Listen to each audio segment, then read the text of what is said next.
Hey guys welcome to N to TVK. So நம்ம தளபதி விஜய் அவர்கள் வந்து பார்த்தீங்கன்னா நேற்றுக்கு வந்து கன்னியாகுமரியில் வந்து பிரச்சாரம் மேற்கொண்டிருந்தாரு. ஸோ ஃபஸ்ட்டு வந்து ரோடு ஷோ அப்படின்ற மாதிரி தான் சொல்லப்பட்டுச்சு. ஸோ ரோடு ஷோ தான் முடிச்சிருவாங்க, பிரச்சாரம் பண்ண மாட்டாங்க, விஜய் அவர்கள் பேச மாட்டார் அப்படின்னு மாதிரி சொன்னாங்க. பட் ஆனால் வந்து பார்த்தீங்கன்னா விஜய் அவர்கள் ஸ்பீச் கொடுத்தாரு. டைமிங் இருந்தனால வந்து ஸ்பீச் கொடுத்தாரு.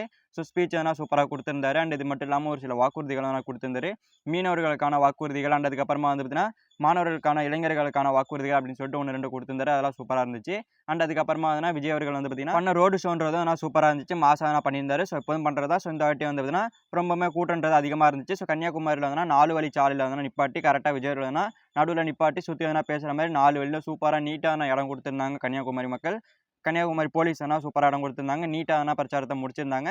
இது எல்லாத்தையும் தாண்டி போலீஸுக்கு நம்ம ஒரு மிகப்பெரிய ஆட்சப் சொல்லி ஆகணும். ஏன் அப்படின்னா இங்கெல்லாம் வந்து போலீஸ் பாதுகாப்புன்றது பின்னாடி 2 கார் போகும் விஜய் பின்னாடி, அவ்வளோதான். மற்றபடி போலீஸ் பாதுகாப்புன்றது அந்த அளவுக்கு இருக்காது. பட் ஆனால் கன்னியாகுமரியில் வந்து பார்த்தீங்கன்னா விஜய் அவர்கள் சிஎம் ரேஞ்சில் வந்து ஒரு போலீஸ் பாதுகாப்பு கொடுத்துருந்தாங்க அப்படின்னு தான் சொல்லணும். ஸோ முன்னாடி 2 காரு, பின்னாடி 2 கார், சும்மா பாஷா ரேஞ்சில் விஜய் அவர்கள் கெத்தானா நடுவில் வந்துட்டு இருக்காரு. சுற்றி போலீஸ் வந்துட்டு இருக்கு. ஸோ அதுக்கு பின்னாடி போலீஸ் பெட்ரோல் பஸ்ஸில் நிறைய போலீஸ்னு சொல்லிட்டு சூப்பராக நீட்டாக பண்ணியிருந்தாங்க. ஸோ உடனே நிறைய பேர் கூட்டிட்டாங்கன்னா உடனே கார்லேருந்து இறங்கி வந்து பார்த்தீங்கன்னா எல்லாரையும் அப்புறப்படுத்துறது நீட்டாக பண்ணியிருந்தாங்க. ஸோ சூப்பராக ரோடு ஷோ முடிஞ்சிருந்துச்சு. அண்ட் இதுக்கப்புறமா விஜய் அவர்கள் நீட்டாக சைக்கிள் எடுத்துகிட்டு சுற்றிட்டு இருந்தார். எல்லாரும் சைக்கிள் எடுத்துகிட்டு போயிட்டு பார்த்துட்டு வந்துட்டு இருந்தார். அதுக்கப்புறமா நடந்து போயும் பார்த்தாரு. ஸோ அதெல்லாம் ஒன்று மாசாக இருந்துச்சுன்னா சொன்னோம். ஸோ வெறித்தனமாக பண்ணார்.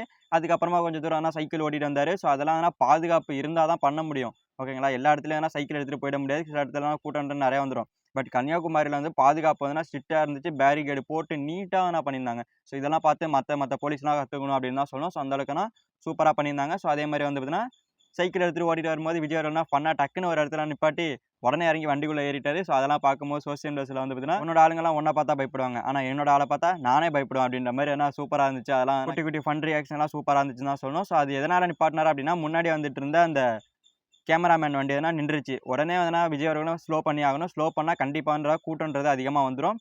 ஸோ அதனால் வந்து பார்த்தீங்கன்னா டக்குன்னு சைக்கிள்லேருந்து இறங்கி நிப்பாட்டி சைக்கிளை கொடுத்து டக்குன்னு வண்டியில் ஏறிட்டார் சொல்லிட்டு. ஸோ இந்த ஒரு அசம்பாவிதம் நடந்துடக்கூடாது அப்படின்றனால டக்குன்னு இறங்கிட்டாரு. ஸோ சூப்பராக இருந்துச்சுன்னு தான் சொல்லணும் அதெல்லாம். ஸோ அதுக்கப்புறமா வந்து பார்த்தீங்கன்னா 2 இடத்துல நான் பேசியிருந்தாரு. ஸோ இந்த கன்னியாகுமரி சுற்றி வந்து பார்த்தீங்கன்னா 6 தொகுதி இருக்குது. ஸோ 6 தொகுதி வேட்பாளர் வெற்றி பெற செய்யணும் அப்படின்னு சொல்லிட்டு ஓட்டு கேட்டிருந்தாரு. ஸோ அதெல்லாம் மாசாக இருந்துச்சு. ஸோ அதுக்கப்புறமா வந்து பார்த்தீங்கன்னா காலம் எவ்வளோ ஃபாஸ்ட்டாக நகருது அப்படின்றதுக்கான ஒரு உதாரணத்தை சொல்கிறேன் கேளுங்க. அதாவது விஜய் அவர்கள் வந்து பார்த்தீங்கன்னா ஓட்டு போடுறதுக்காக சைக்கிளில் போயிருப்பார். ஒரு வாட்டி எல்லாருக்குமே தெரிஞ்ச விஷயம் தான். ஸோ இப்போ ஓட்டு கேட்டு சைக்கிளில் போயிருக்காரு. அண்ட் இது மட்டும் இல்லாமல் விஜய் அவர்கள் வரதுனால பகவதி படத்தில் வந்து பார்த்தீங்கன்னா ஏன்பா ரோடு பிளாக் ஆயிருக்கு அப்படின்ற மாதிரி விஜய் கேட்பாரு. அதுக்கு வந்து பார்த்தீங்கன்னா நீ வரன் தான் அப்படின்னு சொல்லுவாங்க. ஸோ அதுக்கு ஏற்ற மாதிரி விஜய் வராருன்றதுக்காக ரோடெல்லாம் பிளாக் பண்ணி வச்சிருக்காங்க. ஸோ காலம் எவ்வளோ வேகமாக நகருதுன்னு பாருங்கள். ஸோ எல்லாமே படத்தில் வர மாதிரி ரியாலிட்டிலையும் தளபதிக்கு நடக்குது அப்படின்னு தான் சொல்லணும். ஸோ இதெல்லாம் முன்னாடியே கணிச்சு படத்தில் வச்சிருந்தாங்களா இல்லை எதுவாக நடக்குது அப்படின்றே தெரியல. ஸோ ஒன்று தரமாக நடந்துட்டு இருக்குன்னு தான் சொல்லணும். ஸோ அடுத்தடுத்த பிரச்சாரத்துக்கு விஜய் நடந்துட்டு இருக்காரு. ஸோ ஒரு நாள் விட்டு ஒரு நாள் தான் பிரச்சாரம் பண்ணுறாரு.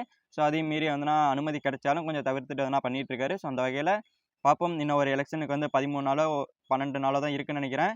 ஸோ கண்டிப்பாக வந்து பார்த்தீங்கன்னா கன்னியாகுமரியில் கூடின கூட்டத்தை பார்க்கும்போது வெற்றி உறுதி அப்படின்றது தெரியும். ஸோ இந்த ஒரு கூட்டத்திலே விஜய் அவர்கள் காரைக்குடி மக்களுக்கும் நன்றி சொல்லியிருந்தாரு. காரைக்குடி மக்கள் ஓட்டு போட சொல்லி அங்கே கேட்டிருந்தாரு. ஏன்னா காரைக்குடியில் அவர் பேசலையா. ஸோ அதனால் இங்கே வந்து பார்த்தீங்கன்னா என் நெஞ்சில் குடியிருக்கும் காரைக்குடி மக்கள்னு சொல்லியிருந்தாரு. ஸோ அதெல்லாம் சூப்பராக இருந்துச்சு. அதுக்கப்புறமா எல்லாமே சமயம் முடிஞ்சிருச்சு. ஸோ இதில் நம்ம பார்க்க வேண்டியது போலீஸ் ப்ரொடெக்ஷன் தான். ஸோ இதே மாதிரி விஜயோட எல்லா பிரச்சாரத்துக்கும் வந்து பார்த்தீங்கன்னா போலீஸ் ப்ரொடெக்ஷன் கொடுத்தாங்கன்னா நல்லாயிருக்கும். ஸோ பின்னாடி எந்த ஒரு வாகனமே வரல, சுற்றி கார் மட்டும் தான் வந்துச்சு. ஸோ வெறித்தனமாக நடத்தி முடிச்சிருந்தாங்க. ஸோ அந்த வகையில் இதே மாதிரி விஜயோட எல்லா பிரச்சாரத்துக்கும் கொடுக்கணும் அப்படின்றத நம்ம கேட்டுப்போம்.